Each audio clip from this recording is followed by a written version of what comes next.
TDP ఆవిర్భావం తరువాత అక్కడ మరో పార్టీ గెలవలేదు. పసుపు జెండా తప్ప మరో జెండా ఎగరలేదు. ఒక్కసారైనా సరే సైకిల్ కి పంక్చర్ చేయాలనే ఆశతో ప్రత్యర్థి పార్టీలో అభ్యర్థుల్ని మార్చడం తప్ప ఫలితాల్లో మాత్రం మార్పు రాలేదు. 40 ఏళ్లుగా నాన్ స్టాప్ విక్టరీతో దూసుకెళ్తున్న సైకిల్ కి బ్రేకులు వేయాలని భావించిన ఫ్యాన్ ఇప్పుడక్కడ పత్తా లేకుండా పోయిందనే టాక్ వినిపిస్తోంది. ఇంతకీ ఆ స్థానం ఎక్కడా? సింహం ముందు ఫ్లూట్ ఊదారా? హిందూపురంలో వైసీపీ ఆశలు గల్లంతయ్యాయా? బాలకృష్ణ హ్యాట్రిక్ విక్టరీని ఆపలేకపోయారా? తొడగొట్టిన నేతలంతా ఇప్పుడెక్కడా?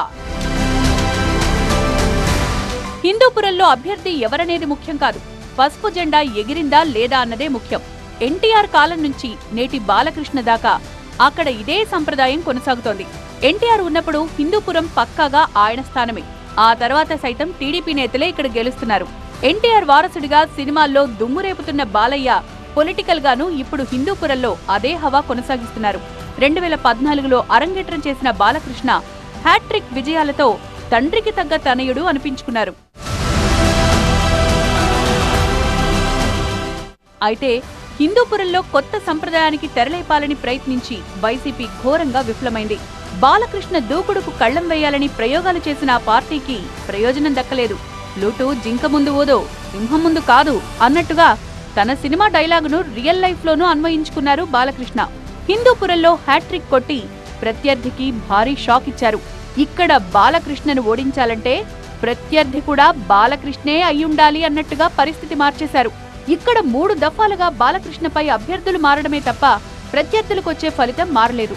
అయితే బాలకృష్ణ జోరుకు బ్రేకులు వేస్తామంటూ గత ఎన్నికల్లో బీరాలు పలికిన హిందూపురం వైసీపీ నాయకులు ఇప్పుడు ఎక్కడా అని ప్రశ్నిస్తున్నారు తెలుగు తమ్ముళ్లు. 2019 ఎన్నికల్లో 51 అసెంబ్లీ స్థానాలకు గాను రాయలసీమలో టీడీపీ గెలిచింది 2. 1 కుప్పల్లో చంద్రబాబు, 2 హిందూపురంలో బాలకృష్ణ. అయితే ఈసారి బావా బామ్మర్దుల్ని కూడా ఓడించి తీరుతామంటూ పెద్దిరెడ్డి రామచంద్రారెడ్డి ఆపరేషన్ కుప్పం హిందూపురం స్టార్ట్ చేశారు. ఎన్నికలకు 6 నెలల ముందు రాజకీయాల్లోకొచ్చిన దీపికకు ఏకంగా హిందూపురం ఇన్ఛార్జి పదవిచ్చిన వైసీపీ అప్పటి వరకు ఉన్న ఇబ్బందులు తప్పించింది.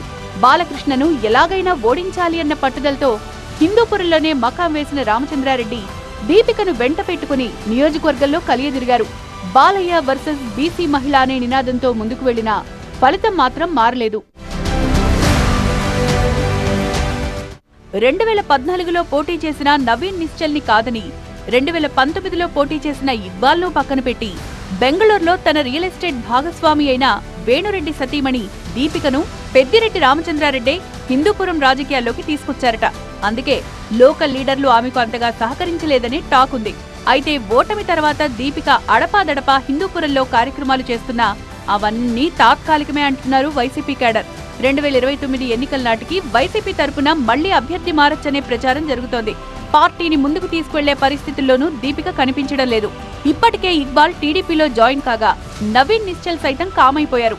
మరో మహిళా నాయకురాలు మధుమతి కూడా ఎన్నికల ఫలితాల తర్వాత కెనడా వెళ్లిపోయారట.